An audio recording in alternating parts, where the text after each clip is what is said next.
Hi, I'm Susan Papanicholas from How Does Your Garden Grow? I'm here in my client's garden in the middle of March in Seattle, Washington, and I wanted to show you this really beautiful plant. This is Edgeworthia.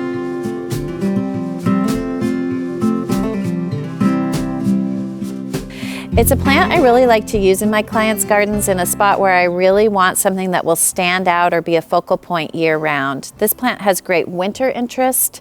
It starts blooming in February, and now that we're here in the middle of March, it's actually winding down its bloom season.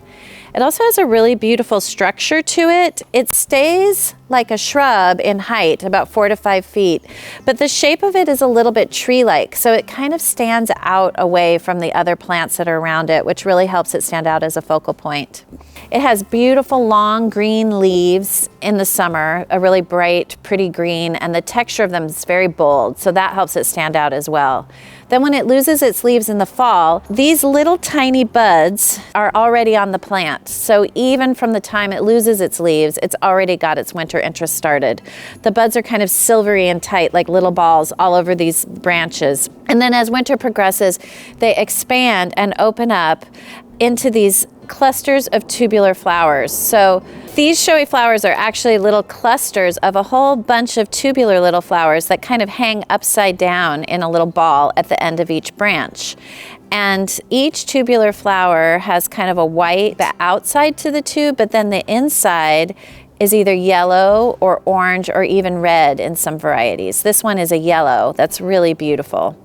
There's two different species of Edgeworthia, Edgeworthia chyrsantha and Edgeworthia papyrifera. I can't always find Edgeworthia in the nurseries here. It's a little bit rare, so I'll use whichever one I can get at the time that I want to plant it. They're very similar. I think Edgeworthia chyrsantha tends to be a little bit of a bulkier plant, and Edgeworthia papyrifera tends to be a little bit more slender in the branches and has a paler yellow. I believe, though I'm not positive, that this one is Edgeworthia papyrifera.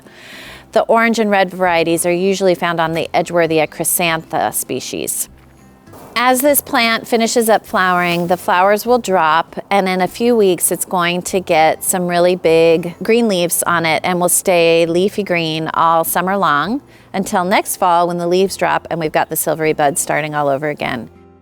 The year-round interest of Edgeworthia, its formal shape and the way it just always looks good makes it a great plant to use as a focal point in the garden or anywhere where you want a unique and special pop of interest.